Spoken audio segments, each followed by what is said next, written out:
Hi guys, welcome back to my YouTube channel. අද අපි සුපිරි වැඩක් කරන්න යන්නේ මගේ Honda Civic ES8 එකට.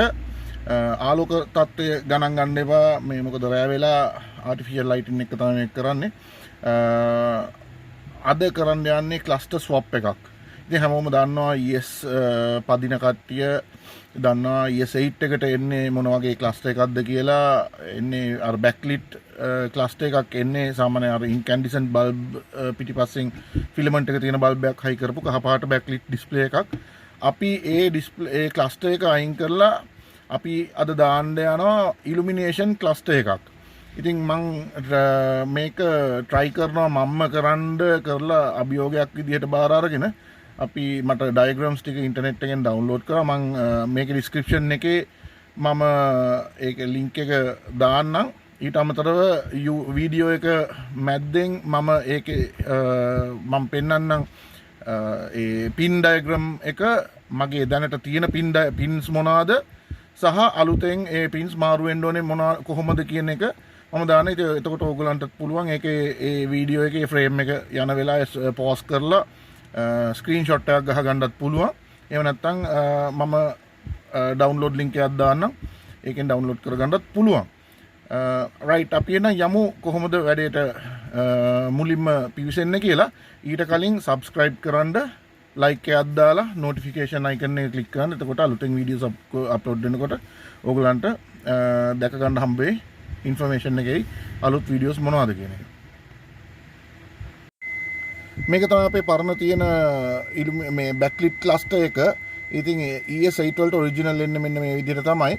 අපි high කරන්න යන්නේ මෙන්න මේ විදිහේ cluster එකක්. ඉතින් මේක backlit නෙමෙයි, මේක තනිකර illumination cluster එකක්. high කරාට පස්සේ වෙනස තේරෙයි. අපි ඒක pin ඉස්සලා මේ තියෙන cluster එක අපි අයින් කරගෙන ඉන්න ඕනේ. ඉතින් මේක ගලව ගන්න මෙතන තියෙන ස්ක්‍රූප් වෑනයක් ගලවන්න තියෙනවා. මේ පැත්තේ තියෙන ස්ක්‍රූප් වෑනයක් මේක ගැලෙව්වට පස්සේ සම්පූර්ණයෙන් මෙන්න මේ පැනල් එක ගැලවිලා එනවා. ඊළඟට තියෙනවා ක්ලස්ටර් එකේ මැද ස්ක්‍රූප් වෑනයකුයි දෙපැත්තේ යට ස්ක්‍රූප් වෑන දෙකක්. ඒ ස්ක්‍රූප් වෑන ගැලෙව්වට පස්සේ නිකම්ම මේ ක්ලස්ටර් එක ගැලවිලා එනවා. අපි ඒක ගලවලා ඊළඟ ෆ්‍රේම් එකට යමු. මේ තියෙන්නේ උඩ ඇන දෙක ගැලෙව්වට පස්සේ මේ ක්ලස්ටර් එකේ මේ අවුටර් පැනල් එක නිකම්ම අපිට ගලවලා ගන්න පුළුවන් අතට කිසි ප්‍රශ්නයක් නැතුව. ඒක පැත්තකින් තියලා ඊට පස්සේ මම අර කියපු විදිහට මෙතන තියෙන ස්ක්‍රූප් වෑනේ මෙතන තියෙන ස්ක්‍රූප් වෑනේ මෙතන තියෙන ස්ක්‍රූප් වෑනේ ගැලෙව්වට පස්සේ ක්ලස්ටර් එක නිකම්ම ගැලවිලා අපිට ගලවලා ගන්න පුළුවන්.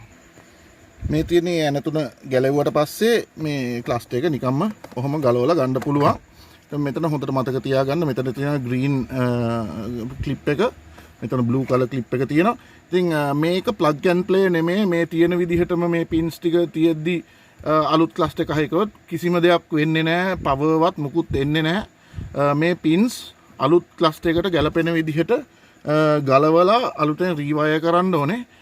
ඉතින් මෙන්න මේ diagram එක අනුව තමයි මම ඒ clips ටික මේ pins ටික ගලවලා rewire කරලා අපි test කරලා බලමු අලුතෙන් high කරන cluster එක හොඳට වැඩ කරනවද නැද්ද කියන එක. සහ වැඩ කරන්නේ නැත්නම් මොකද්ද වෙලා තියෙන්නේ කියලා trouble shooting කරන්න වුණොත් අපි ඒක ඒ වෙලාවට බලමු.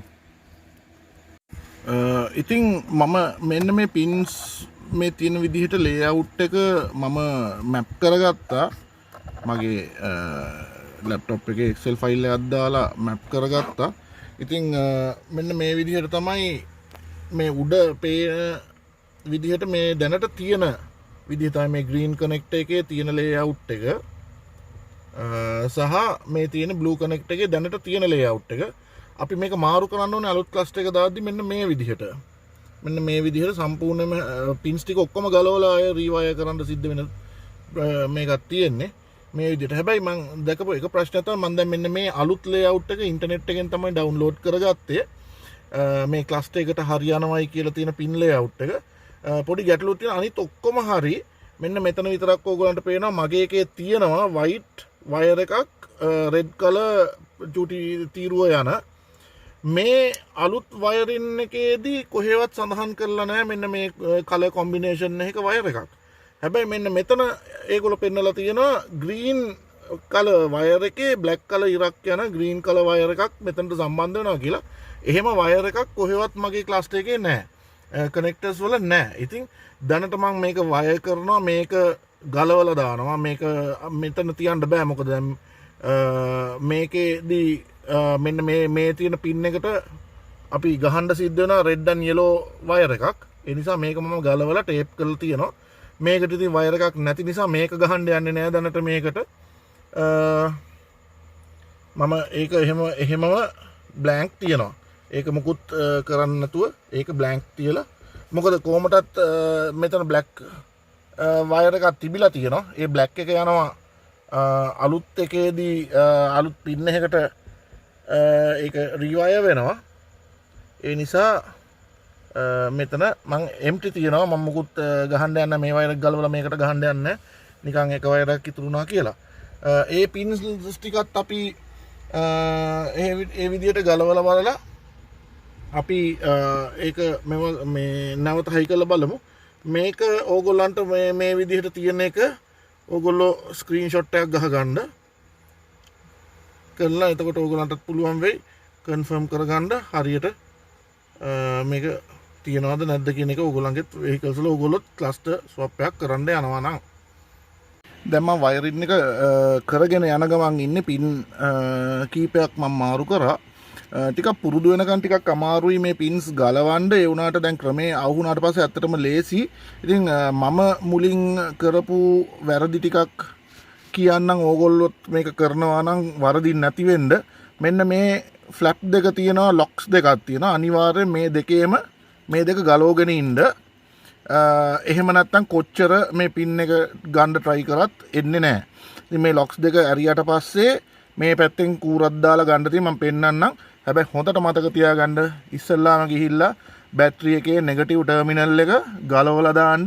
නැත්නම් මේ ගලවන වයර් එක ලයිව් පොසිටිව් කරන්ට් එකක් තිබිලා මේ පල්ලෙහා තියෙන චැසියේ කොහේ හරි ගෑවුනොත් එහෙම ෆියුස් යන්න පුළුවන්.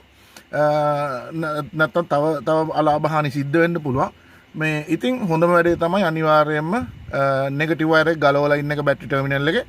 ඊට පස්සේ ඇවිල්ලා මෙන්න මේ විදිහට මේවා කරන් මේ අපිට පුළුවන් පින්ස් එකින් එකට ගලවන්න. ඉතින් මම අන්තිමට මෙන්න මේ බ්ලැක් කලර් වයර් එක තමයි තිබුණේ. බ්ලැක් කලර් වයර් එක ඔරිජිනල් ආවේ මෙන්න මෙතනට. මම ඒක දැන් ගලවලා මෙන්න මෙතනට හයි කරලා තියෙනවා. ඊළඟට මම මෙන්න මේ yellow කලර් වයර් එක ගලවන්න තමයි හදන්නේ. ඉතින් මෙන්න මෙහෙම තමයි ගලවන්නේ.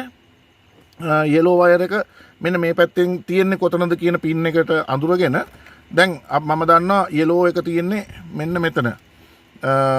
මෙන්න මෙතන කියන මේ ස්ලොට් එකේ තමයි yellow එක තියෙන්නේ. ඉතින් අපි මෙන්න මේ වගේ කොණ්ඩ කට්ටක් මෙන්න උඩ පේලියට උඩ සිදුරට මෙහෙම කරලා බැස්සුවාම අපිට දැනෙනවා ඒ ලොක් එක පයින්නවද නැද්ද කියන එක. ටිකක් පොඩ්ඩක් තද කරාම ඒක ඇතුළට බහිනවා. ඊට පස්සේ මේ පැත්තෙන් තියෙන හිමීට ඇදලා ගන්න තමයි තියෙන්නේ. හරි සරලයි. මෙන්න මේක තමයි මේකේ ලොකින් මෙකනිසම් එක. මේක උඩින් මෙහෙම ස්ලයිඩ් වුණාම මෙන්න මෙතන තියෙන ලොක් එක රිලීස් වෙන එකක් තමයි මෙන්න මෙතන වෙන්නේ. ඉතින් හරි සරලයි. දැන් yellow එක ඇත්තටම දාන්න ඕනේ අපි හරිනම් දැන් ආවේ මෙන්න මෙතන. ඒ වුණාට yellow එක යන්න ඕනේ මෙතනටත් නෙමේ දෙවණි එකට. මෙන්න මෙතනට තමයි yellow එක යන්න ඕනේ. ඉතින් කොහොම දාලා දැම්මට පස්සේ පොඩ්ඩක් චෙක් කරලා බලනවා ගැලවේද කියලා. නෑ ගැලවෙන්නේ නැහැ. හොඳයි. ඉතින් ඔන්න ඔය විදිහට තමයි හෙමීට ඒ කළා. දැන් ඕගොල්ලෝ මේ මාරු කරන පින් එකක් ගන්න අර Excel sheet එකේ ගිහිල්ලා එක්ක හරියක් හරි කතිරයක් හරි මොකක් හරි දාලා මාක් කරන්න. නැත්නම් ඕගොල්ලන්ට පස්සේ හොයාගන්න බැරි වෙනවා මාරු කරපු පින්ස් මොනවාද, තව මාරු කරන්න තියෙන පින්ස් මොනවාද කියන එක. ඒ නිසා හරියක් දාගන්න. ඉතින් ළමයි ඔන්න මම සම්පූර්ණ වයරින් එක අවසන් එකින් එකට මාරු කරන විදිහට මම මේ කොළ පාට කරගෙන ගියා මේකේ. මෙතන තියෙන white and red මම මුලින් කිව්වා මට අඳුර ගන්න බැරි වෙච්ච මොකුත් මේ මේන් ලේඅවුට් එකේ නැති පින් එකක් තියෙනවා කියලා. මම ඊට පස්සේ ෆෝරම් එකක කියලා බැලුවා මේ white and red එක නිකන් ටේප් එකක් ගහලා වහලා දාන්න කියලා. ඊළඟට මෙන්න මෙතන තිබුණා green and black කියලා මම මුලින්ම කිව්ව එකක් තියෙනවා. ඒක ඒ කාර් මේ ඩයග්‍රෑම් එක හදපු කෙනාගේ එකේ තිබුණට මේ කාස් වලට ඒක එන්නේ නැහැලු. ඒ නිසා ඒ වයර් එක ඇත්තෙම නැහැ. අපේ පින්ස් වල ඇත්තෙම නැහැ ඒ වයර් එක. ඉතින් ඒක ගණන් ගන්න එපා. ඉතින් ඔය විදිහට මේ තියෙන්නේ මං පින්ස් ටික ඔක්කොම මාරු කරලා තියෙන්නේ. සමහර ඒවා තිබුණා නිල් පාට එකේ ඉඳන් ඇත්තට නිල් පාට එකේ ඉඳන් කොළ පාටකට ආපු කීපයක් තිබුණා මෙන්න මේ විදිහට සහ කොළ පාට එකෙන් නිල් පාටට ගිය එක පින් එක වයර් එකක් තිබුණා මෙන්න මේ විදිහට. ඒක ලොකු ප්‍රශ්නයක් නෑ ඉඩ තියෙනවා. වයර් එහෙට මෙහෙට කරන්න ඉඩ තියෙනවා. දැන් හොඳම හරිය තමයි අපි මේක අලුත් ක්ලස්ටර් එක හයි කරලා ටෙස්ට් කරලා බලමු. ඉතින් මේ බ්ලූ ටර්මිනල් එකට මේ කන්ටැක්ට් මේකට හයි කරලා ග්‍රීන් කලර් එක මේ ග්‍රීන් එකට දාගත්තට පස්සේ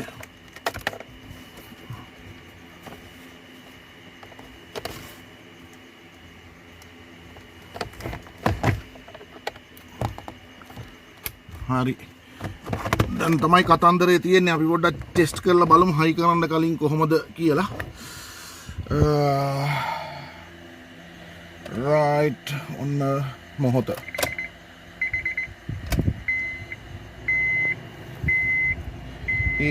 දැනට නම් මොකුත් ගැටලුවක් නෑ වගේ මම මේ එක්ස්ටර්නල් ලයිට් එක පොඩ්ඩක් ඔෆ් කරලා බලමු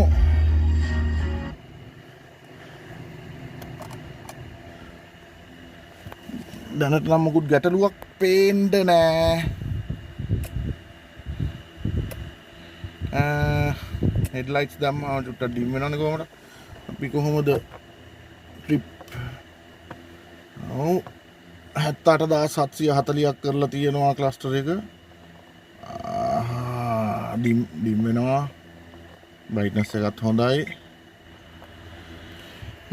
ගියර්ස් බලමු දැන් මේක වයරින් එක ඇත්තටම තිබුණේ මැනුවල් කාර් එක බලමු ගියර්ස් මාරු වෙනවද කියලා ගියර්ස් ටික ඔක්කොම මාරු වෙනවා කිසි ප්‍රශ්නයක් නැතුව කාර් එක ස්ටාර්ට් කරලා බලමු SRS එයාබෑග් සහ ABS චෙක් වෙනවද කියලා අපි බලමු ABS on වුණා හොඳයි එයාබෑග්ස් චෙක් වෙනවද කියන එක මට ගානක් ගියේ නෑ ඉතින්ලා ඔව් ABS චෙක් වෙනවා ස්විච් එක ඔන් වෙච්ච ගමන් නැවත චෙක් වෙනවා එයාබෑග්ස් චෙක් වෙනවා SRS මෙන්න මෙතන ඉන්ඩිකේට් වුණා ඒක RPM එක කොහොමද තියෙන්නේ RPM එකත් හොඳටම වැඩ ඉතින් guys මේක තමයි වීඩියෝ එක අවසාන වශයෙන් ඉතින් ඇන ටික හයි කරලා කිසි ප්‍රශ්නයක් නැතුව ඉන්ස්ටෝල් කරලා දුවන්න තමයි තියෙන්නේ මේ වීඩියෝ එක මෙතනින් අවසන් කරනවා නැවත වතාවක් මතක් කරනවා subscribe කරන්න like එකක් දාලා මේක share කරන්න වීඩියෝ එක කට්ටියට තමාටම පුළුවන් තමාගේ කා එකේ මේ වගේ පොඩි පොඩි වැඩ කරගන්න ඇත්තටම රිස්ක් එකක් අරන් කරේ මොකද මීට කලින් වෙහිකල් එකේ මේ වගේ වැඩ කරන්න ගිහිල්ලා නැහැ මම පොඩි පොඩි වැඩ කරාට මේ තමයි ටිකක් කරපු ලොකුම කියලා වැඩකට තියෙන්නේ ඉතින් මට පුළුවන් නම් අනිවාර්යයෙන්ම ඕගොල්ලන්ටත් පුළුවන් සුබපතනවා සියලු දෙනා try කරනවා නම් ඇත්තටම පොඩ්ඩක් වීඩියෝ එක හොඳට බලලා තේරුම් අරගෙන try කරන්න මම description එකේ මම diagram එකක් දාන්නම් ඕගොල්ලන්ට තියෙන්නේ ඒක බලාගෙන ඒ විදිහට pins ටික හරියට දාගත්තා නම් එච්චරයි අය වෙන කිසිම දෙයක් නැහැ ඉතින් good luck guys have a nice day and see you all soon in a new video